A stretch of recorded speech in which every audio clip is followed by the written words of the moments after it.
Good morning, everybody. How are you all? I've been busy lately, but I did a satsang this morning. It's a gathering of for my friends who are really looking for meaning in life, and I kind of thought that was good. So I thought I'll come and present it here also. So spirituality, it has tremendous meaning for me. But what is it for you? See, a lot of people may not be having the same kind of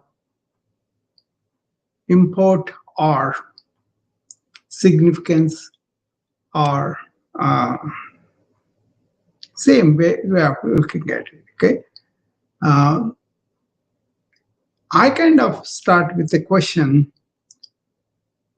are we human beings aspiring towards spirituality upward, or are we spiritual beings trying to remember who we are inward?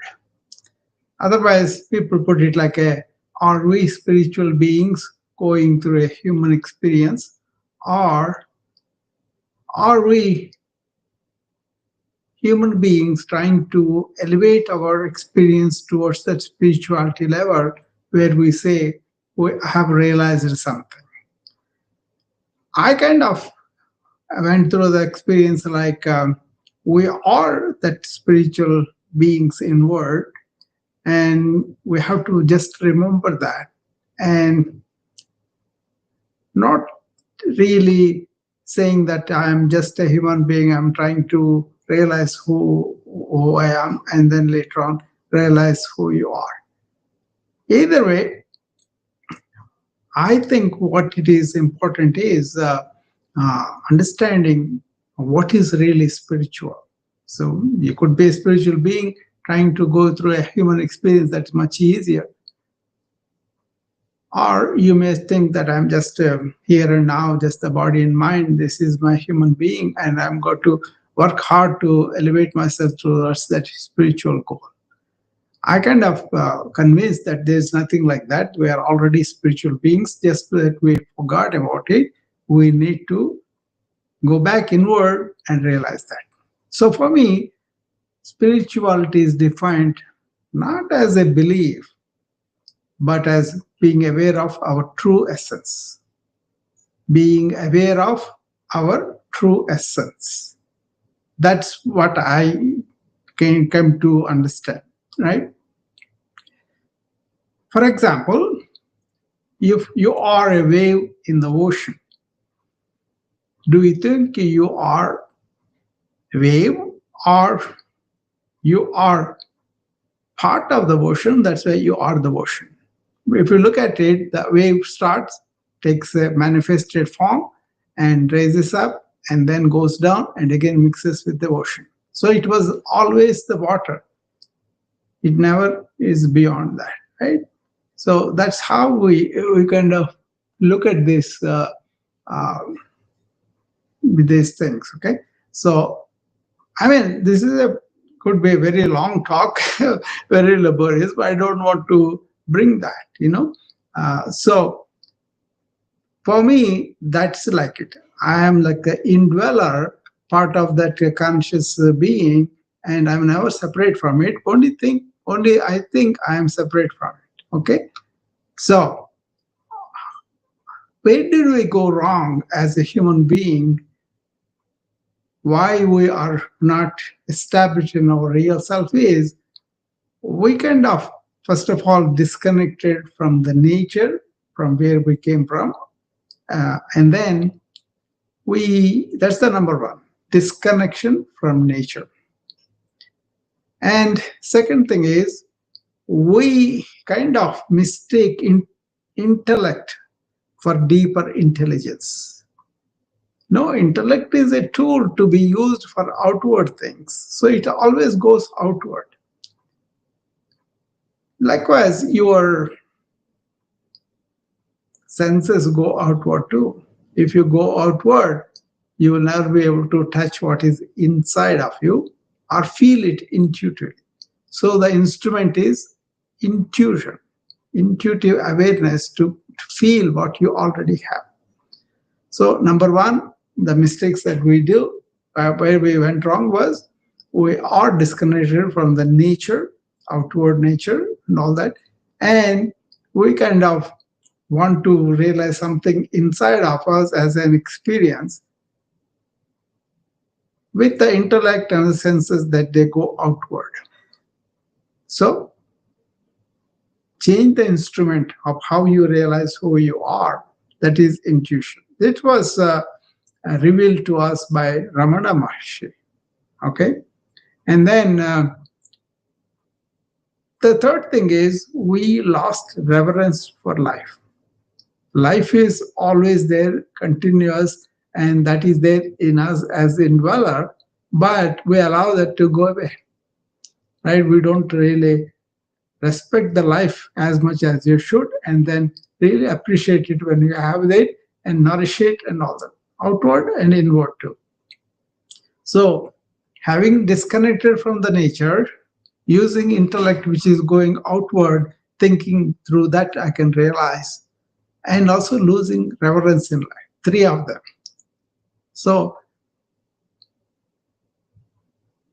it's like we have Wi-Fi everywhere, but no connection within. Think about that.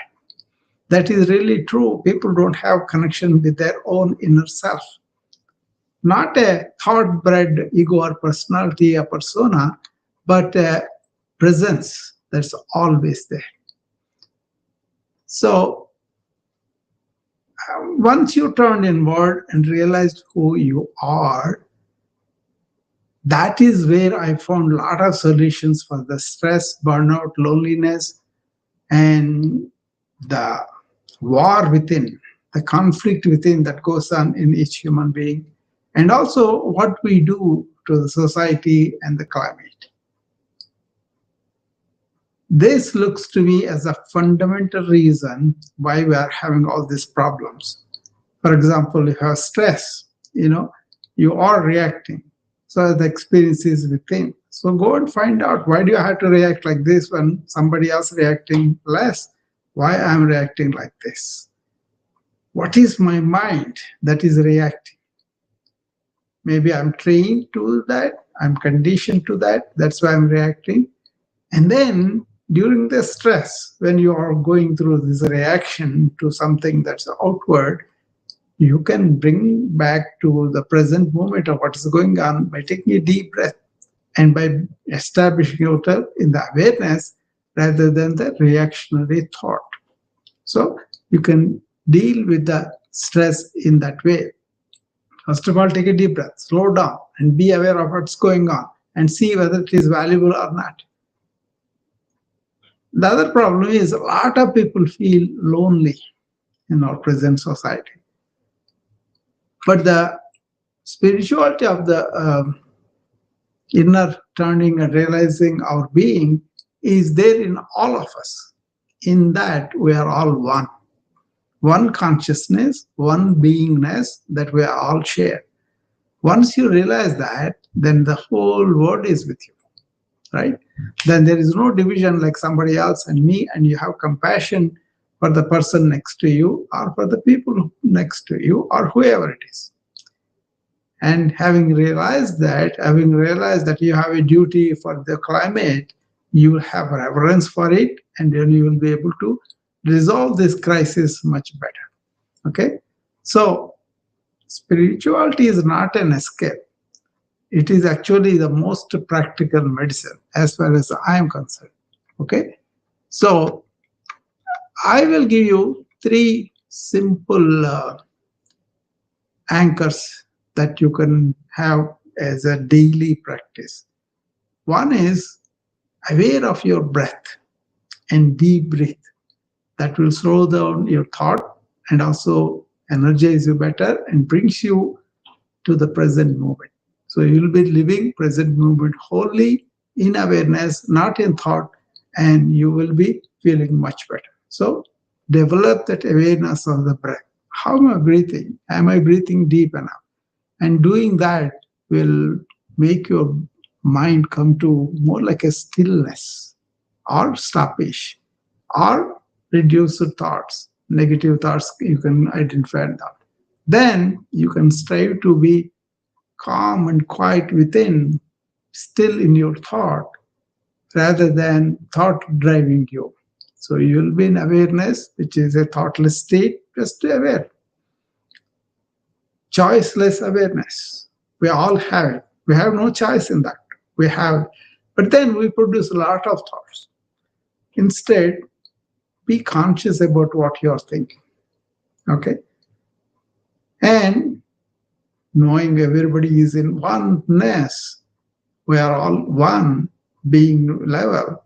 We have compassion in action, right? And then you will be able to relate better, understand better, be compassionate to people better. Okay?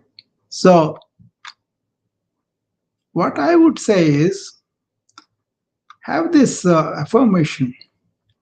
We can repeat it together. I'm a spiritual being living in this human life with awareness, compassion, and joy. I am a spiritual being living this human life with awareness, compassion, and joy. For me, the motto that worked for me is in Sanskrit, I will tell you, then I will translate it for you, the meaning. It's called Atmano Mokshardham Jagat Hitaya. The first sentence, Atmano Mokshardham, means I want to have liberation from within. So I want to have the liberation within, and where I have the peace, joy, and happiness. Having achieved that, go and serve for the welfare of the world. Go and service everybody. So Atmano Mokshartha means liberation within. Jagat Hitaya means service to all. That's my motto. And I'm very happy I chose that and striving towards that all the time. Okay. So I can be alone, but no, don't feel lonely. I can use the aloneness to go inward with their mind and not be troubled by anything that's going on around me, but come back and uh, really discuss things, right? So that kind of thing. Okay. So hopefully that small talk helps you, and I will be doing a regular full-blown 1 hour with that, and you can stay tuned for it. As I got more easier on my time, I'll be able to come and do that. Okay. So question yourself, what is spirituality for me? Do I feel oneness at all? Do I have touch in my inner, what they call in Sanskrit, Satchitanand, my existential conscious being that is blissful, that is peace, joy, and happiness? With that question, I will leave you, and I will come and join you at a later time with a full-blown hour, and then we can discuss a lot more. If anybody wants to come and say anything on this topic, you can do it in the next couple of minutes before I close the room.